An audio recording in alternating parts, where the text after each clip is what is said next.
Trump's election is going to be the biggest fuck you ever recorded in human history.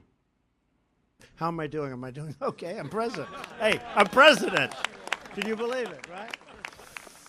Donald Trump came to the Detroit Economic Club and stood there in front of the Ford Motor executives and said, if you close these factories as you're planning to do in Detroit and build them in Mexico, I'm going to put a 35% tariff on those cars when you send them back, and nobody's going to buy them.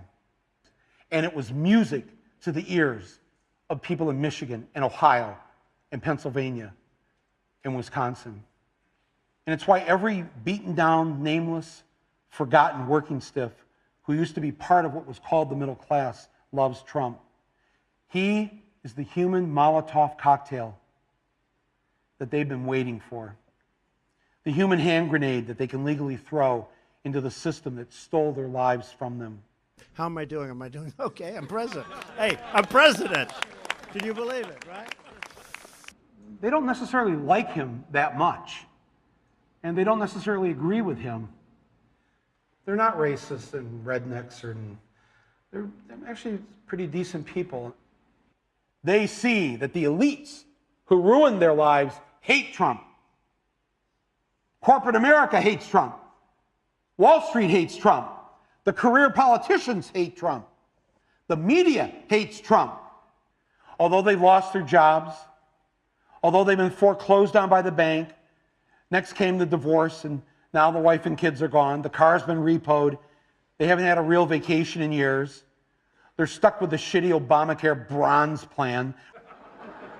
They've essentially lost everything they had, except one thing: the right to vote. How am I doing? Am I doing okay? I'm president. Hey, I'm president. Can you believe it, right?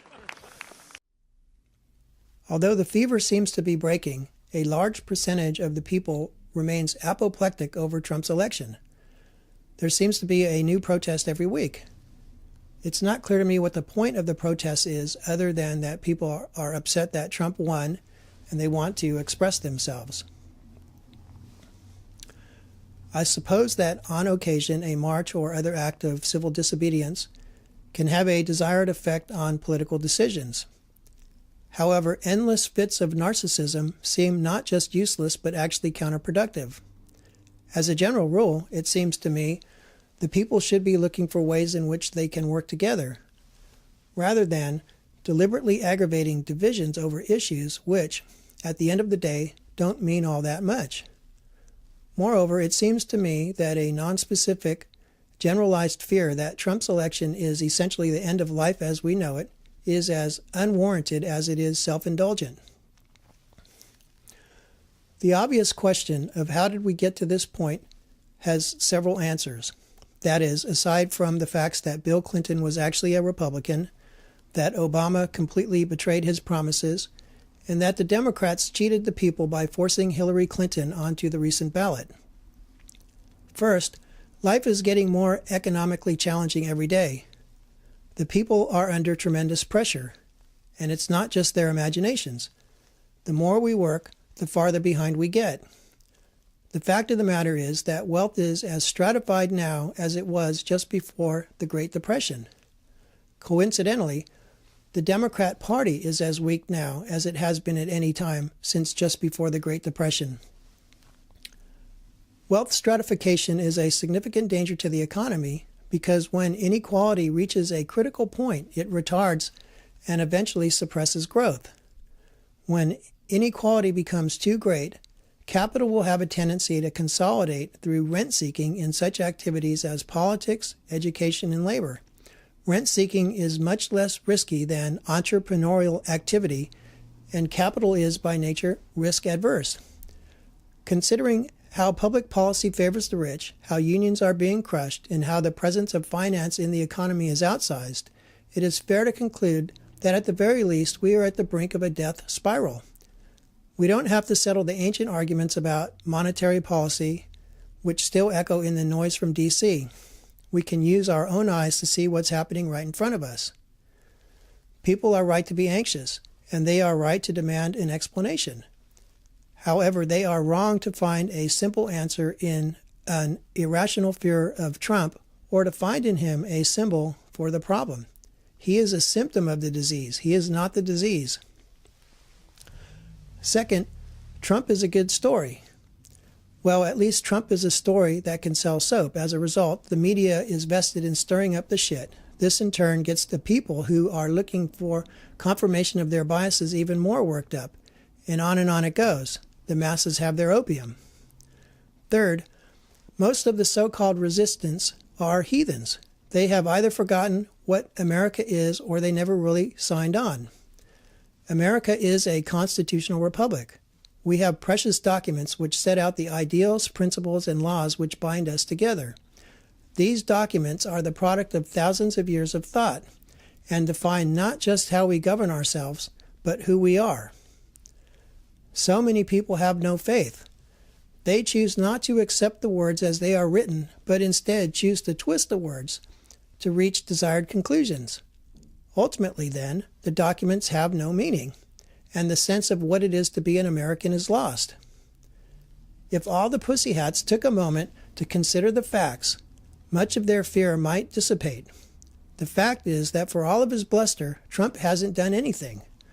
The fact is that for all of his crazy campaign talk, Trump doesn't have the power to do very much on his own. The fact is that the Founding Fathers carefully set up a system of checks and balances to protect the American people from the kind of tyranny so many seem to expect from Trump. Of course, America in principle is different from America in reality. The reality, as alluded to earlier, is that America is in a class war. The people are getting their asses kicked, and they don't even seem to understand what the fight is or who they are fighting with. If they could stop worrying about freaky old men who want to put on dresses and use the ladies' room, which is a big if, they might recognize that the problem is that we are supporting a war industry for corporations which pay no taxes.